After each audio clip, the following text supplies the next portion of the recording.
פרופסור ברק, בבקשה.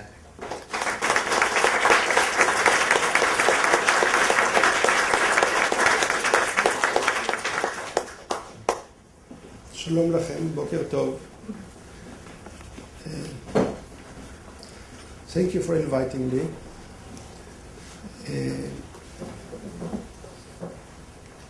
As one of you are clients of mine, so to speak. So I also enjoyed from the fruits of this program and appreciate it very much. I think by changing the discourse on human rights in Israel, it also changed the view of the court and the importance that the courts in this country have put on human rights in Israel. So I think, as you mentioned, there was a major influence, a major effect of this program, namely the individuals of this program, everyone in his own sphere, on human rights in Israel. And Professor Schwartz, we are good friends for many, many, many years. I think even before this program started. And I really want to congratulate you for the program and to also be happy to meet my friend Claudia Grossman. I hope you're not tortured there. You know, you asked me to talk about 25 years of human rights in Israel. You know, it's like to bring ice to the Eskimos. Yeah. You should teach us, judges, me. What can I tell you about 25 years of human rights in Israel that you don't know?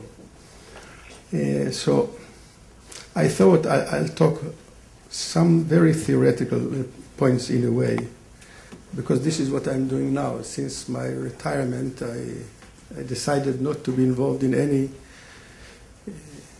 activity, but to sit and to write, basically. I finished a book on proportionality, which some Israelis know what it is all about. And I'm starting now a book on dignity. So we are in the same business. The 25 years period in terms of Israeli development about human rights, I think had to be divided into two periods, major periods. One is before the constitutionalization of our legal system, and one is after the constitutionalization of our legal system. And there is a sharp division here, and I think it should be mentioned. Before 1992, when our basic laws on human dignity and liberty and freedom of occupation, profession, were constituted, we didn't have a Bill of Rights, a constitutional Bill of Rights. What we had was a common law Bill of Rights, basically. And what the court was trying to do during all the period from 48 until 1992 was basically to develop our common law Bill of Rights. And they have done it, I think, very, very, in a very, very courageous, in a very, very imaginative way. If you compare our Bill of Rights, our common law Bill of Rights, with the common law Bill of Rights of other common law countries, Australia, New Zealand, before they had their special statutory Bill of Rights, Canada, before they had the Charter, England, before the Human Rights Act. If you take the common law development of human rights in those countries and you compare to what was happening here, we have really, say we, I mean the Israeli courts, all courts, but mainly the Supreme Court, all judges, but it started with basically from the beginning with Bejerano and Kol Ha'am and all these judgments. They have developed a theory of common law Bill of Rights which was really outstanding, and it had all the characteristics of a common law Bill of Rights: flexibility, ability to answer to the problems of the day, innovation, etc. But it had a major default. And the major default was that the whole common law Bill of Rights was developed with an attempt to run away from a clash with the statute. I mean, this was the purpose. The purpose was, let's create doctrines which will allow us to understand our statute in such a way that they will not clash with human rights. Because we knew very well that the moment a common law human right or civil right will clash with the statute will overcome it. Because we didn't have any norm above the statute. And so if you take, for example, the Kol Ha'am judgment, which everyone here knows very well, what was Kol Ha'am? Kol Ha'am was an attempt to give such an interpretation, such an understanding of a statute that will prevent a clash with the free speech right. So basically it says that there will be a clash only if, and it gives lays down the conditions where a statute can affect a human right. And if, unless those conditions are there, in effect the statute is not affected. So if an attempt is made to use the statute to prevent free speech, and there is no near certainty, or there is no major effect on public policy, on public speech, etc., then what the doctrine said, then the statute is not violated. And if the statute is not violated, the common law stays. So the whole attempt, it's a major attempt. I participated in this attempt until 1992, I think I was 14 years already on the court. So during those 14 years, this is what I was trying to do, to run away from the statute. Because I knew that the moment I hit the statute, that's the end of the story, because the statute prevails. What happened in 1992, plus our judgment in 1995, in fact, this judgment which was announced the same week that Yitzhak Rabin was assassinated. A new structure, a new legal structure was created. And a new legal culture was created.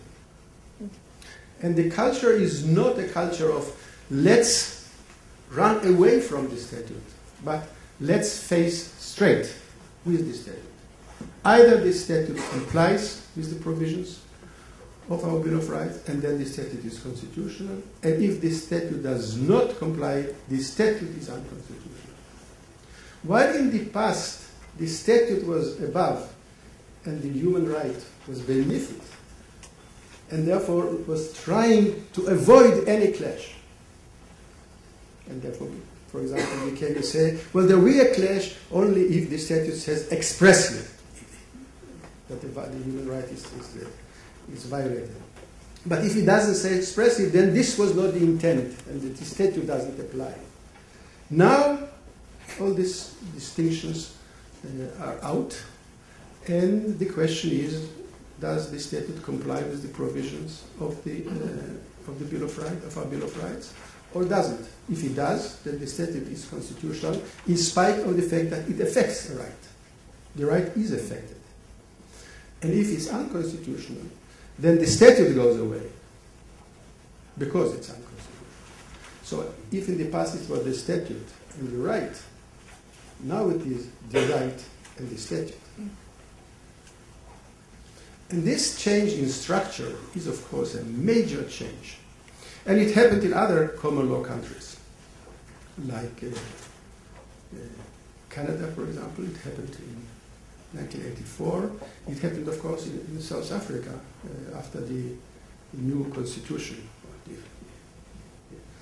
the temporary constitution and the final constitution. So since then, they have moved also to the same structure as ours.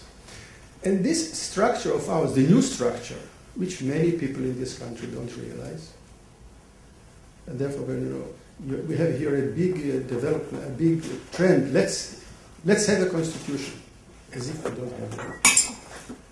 And I'm always against, let's say, the constitution. I'm always against, let's say, the new constitution. Let's say, the better constitution. This new structure, this new change of the interrelationship between judge-made law and statute law creates several problems which I just want to mention. One major problem is to develop theories according to which we will have a better understanding about the scope of the right, because the scope of the right is now crucial. Because if the statute violates rights, but those rights are not part of our Bill of Rights, then we go back to the old system. The old system continues outside our constitutional Bill of Rights. The old system is not abolished, because most of the human rights and civil rights are not in our Bill of Rights, in our constitutional Bill of Rights, but are still part of our common law Bill of Rights. So it's very important to know what exactly is now covered by our Bill of Rights and what is left to the common law Bill of Rights. And this question, of course, is a question of interpretation, in a way, of the scope of the different rights. And we have to develop, I started in the Supreme Court to do it, and my writings, about theories of interpretation. It is a constitution we are expounding. You don't interpret the constitution as you interpret any other interpretation. And in this respect, I want just to mention to the audience here the following point. Your arguments before the court usually, and the work of the court mainly, was about dignity. The right that the court used to protect unenumerated and not enumerated rights was dignity. And from dignity, thus, we derive equality, and from dignity, not all equality, not everything within equality, but parts of equality. Out of dignity, we derive the right to free speech, not all speech, but at least political speech, etc., etc. I think that we have done a good job on dignity. Mistakes were done, but that's not the question. But we have already a theoretical way to deal with dignity. Therefore, I'm trying now to develop it even more. But there is one right that we neglected, and I think there is one right that you neglected. And I think it's a mistake. And that's the right to liberty, cherut. Very few arguments I heard in the court about liberty. I know the reason, because our article about liberty is, quote unquote, badly drafted. It has inherent problems in the way it is drafted. It may create an impression as if liberty applies only, protects only violence, physical acts, and not others, because of the way it is drafted. But this is an interpretive question that can be overcome and should be overcome. And I do think that it will be very fruitful for you in the future not to concentrate only on dignity. There are internal, inherent limitations in dignity. Dignity is not everything. You cannot exert from dignity all human rights. Theoretically, it's possible, but it will not work because there are those others. And every theory of dignity, not as a value, but as a right, will have to give it a scope that will not allow it to do too much work. You know, in Germany, where liberty was created as a constitutional right, it is such a strong right that it is given a very, very narrow interpretation. And my attempt all the years was to run away from the German interpretation, because their interpretation of dignity doesn't fit our society. Their dignity is eternal clause. You cannot amend it, and there's no limitation to it. It's not an atomic bomb. It's a helium bomb. And therefore you don't touch it. Because the moment you touch it, it's the end of the story. as the case about the airplane. You know it very well. And therefore the Germans run away from dignity. They always put dignity plus another right, and they concentrate on this other right. With us, dignity doesn't have these two qualities of eternity and non-limitability. But still, and therefore we were able to exert from dignity things that the Germans wouldn't dream to take out from dignity. But it's very, very important that one should realize that dignity cannot do the whole work of protecting of civil and human rights in a country. We need to employ other tools too. And I think a tool that was neglected, and maybe it's my fault, I don't know, because I have not pushed it, because I was afraid from the interpretive problems we have with this article. But now that I think more and more about it, so my book will be about dignity and liberty. I do think that liberty is a very, very important concept. And here, apropos, the German academic work on liberty is the most outstanding work. Liberty is understood in the German dogma basically as a net in which every violation of the humanity of a human being is catched, even if it is not catched in any other one of other 18 articles. So it's basically a net in which every behavior of the human being that reflects its autonomy, that reflects his or her free choice, and is not protected by other rights like dignity or free speech or equality, falls under liberty. So do you have a right to feed pigeons in the square? A constitutional right of liberty? The answer was yes. Do you have a constitutional right to ride horses in forests? The answer is yes. In many, many countries, and my guess is also in the United States. Liberty will not be understood in this wide scope. And I myself am not sure that we should go as far as they have gone. But I think as far as the analytical, theoretical side of liberty is concerned, the place to look is, regrettably I must say, but that's life, is the German development of liberty within the Grundgesetz after 1949. I'm not saying that the new fund should send people to Germany. That's not my point. The books are here, and you can learn from the books. So the first question is to decide the scope of the right, and we have here in the court, in our Supreme Court, different views about this question. And the dispute wasn't settled yet, and I'm not sure it will be settled or it can be settled. My theory is, and I expressed it in several judgments, that when you decide the scope of the right, you decide it from inside the right.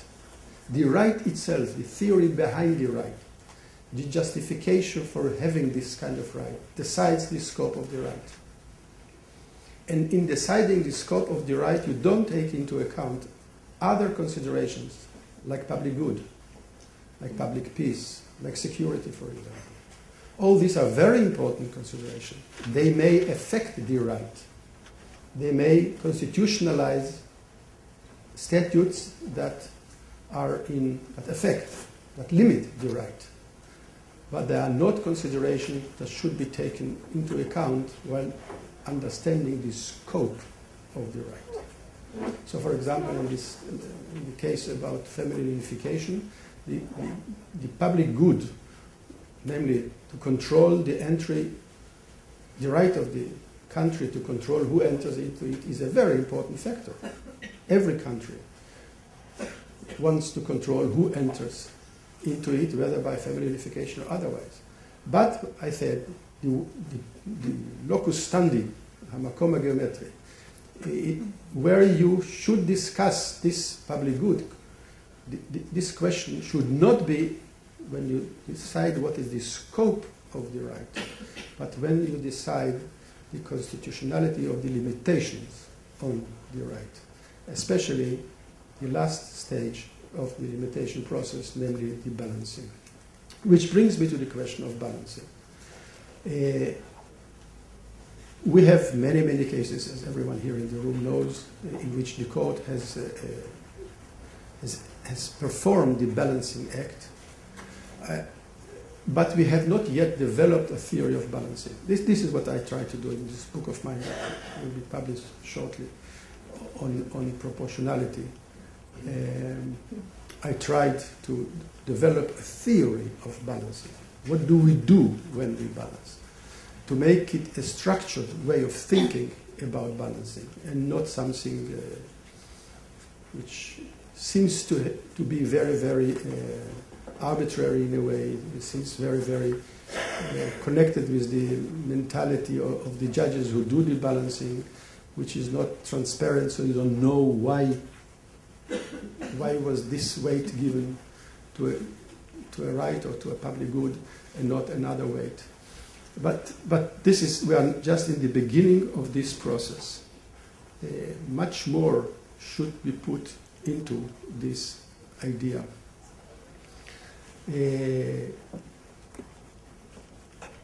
An interesting question here is, and it has to do with the balancing, what will happen to all the Bill of Rights that was created before the constitutionalization of our system? Will it stay just for the rights which are part of our common law Bill of Rights? Or is there a way that we can utilize the balancing formulas that were created under our Bill of Rights, under our common law Bill of Rights? Is Kol Ha'am dead? I was very much sad when I read one of the recent judgment of my colleagues on the court. I sat in this case in the beginning, but I wasn't able to sit on it to the end because I had to retire. Hamifkad Alumi, you know it very well here. In which, I'm not talking about the result, I'm talking about the rationalization.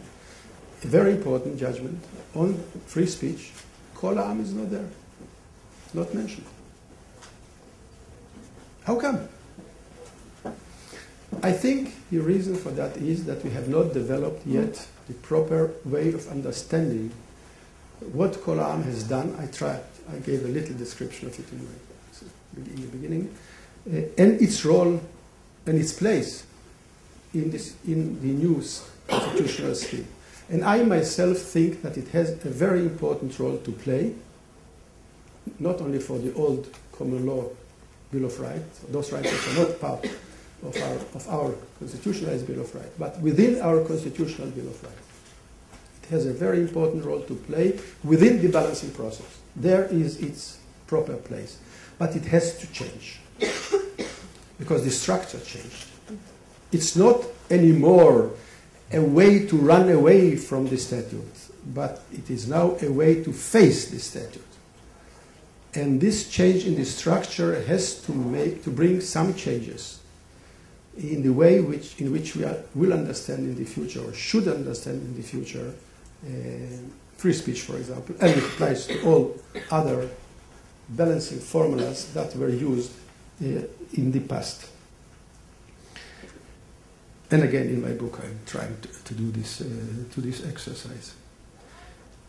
Are we happy with our human rights situation in Israel? Well, we had, I think, very important achievements. I think judgments were written here on several areas that were not written in other constitutional court, by other courts, constitutional or supreme, that have more tools to reach the same result, and they were not using those tools. Our tools were very, very, and are still very, very limited. On the other hand, the situation in Israel is generally unsatisfactory because of our limited Bill of Rights, because the way this Bill of Rights can be amended, even abolished, I tried in the past to develop this idea of the non-constitutional constitutional amendment, which I'm a great believer of. So I do think that our parliament cannot do everything it wants in abolishing our Bill of Rights. But the limits on its abolishing power or affecting power are not as strong as they should be, because we are in a process of creating our Bill of Rights and we haven't finished it yet.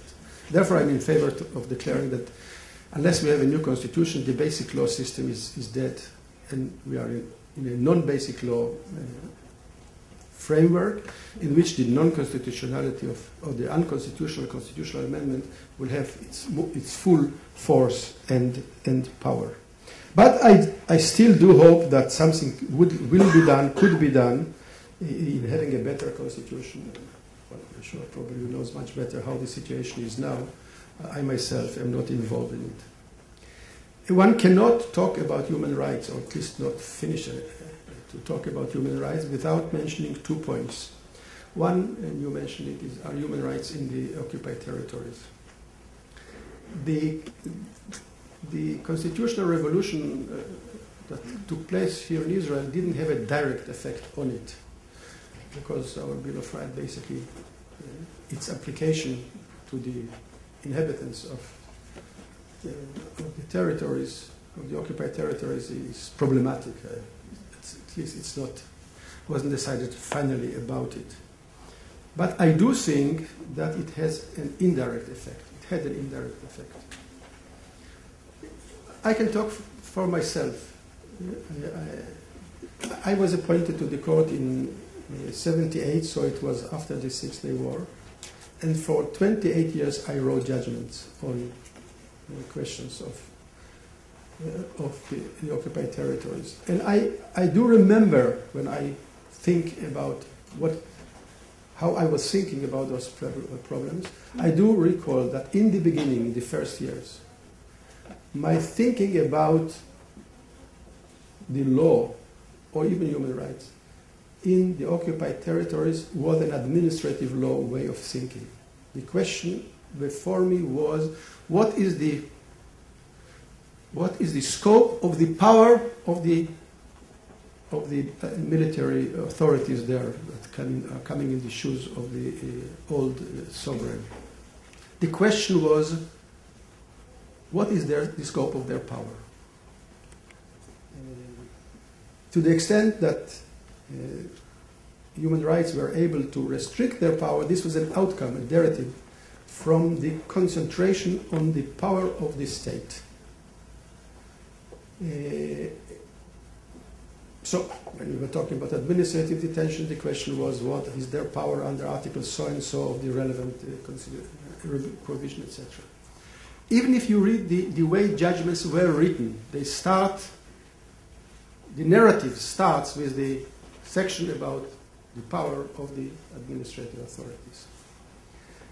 Slowly, at least I'm talking about myself, and my better re-education on those questions, my better understanding of the role of international law of human rights, and international law of humanitarian international law. Slowly, the point of view, the vantage point started to shift from talking about the power of the administrative authorities there, of the military authorities there, and more on questions of human or civil rights of the people there. This shift, in a way, is parallel to the shift that happened here in Israel. In the past, the question was the power. And only now the question is the scope of the right. This change in the structure of thinking about rights in Israel, I think, if I can think about myself, affects my way of thinking about and judging about questions in the West, in the occupied territories. And thinking that, of course, takes into account the power, clearly, but the narrative is not anymore a narrative of the power and its effect, but it's a larger narrative which includes both the power and the rights of the inhabitants. And when I'm saying inhabitants, apropos, it's not just the Arab inhabitants, also the Jewish inhabitants. I mean, one of my judgments, I said, they may be there in violation of the law, but they are not outlaws. So to the extent that they are still there, I mean, this was my way to protect ourselves, to answer the ICJ judgment on those questions. So, when you think about human rights in Israel, you should think, of course, about human rights in the occupied territories. The situation there is, you know better than I know what's going on there. And I do hope that that the solution will not be in judgment of the Supreme Court, but a political solution, which I do hope will come as soon as possible. The other problem is rights, human rights, here in Israel of our Arab minority. And this is another thing that we cannot discuss human rights in this country without talking about them. I think if you ask an Israeli, are you in favor of equality of Arabs? They will say yes, of course. Are you in favor of throwing them out? He will say yes, of course. And he doesn't feel any contradiction in saying it. I do think that much, much more has to be done in this area. On the one hand, the recognition that this is a country, the values of which are Jewish and democratic values, and I'm not ready to give it up. I don't want to give it up. I do believe in it. I came here because that's it. I could otherwise stay in the United States or wherever, or any other place. I do see it as a Jewish state and a state that its values are Jewish and democratic. On the other hand, I'm a great believer that this is the country of all its citizens. And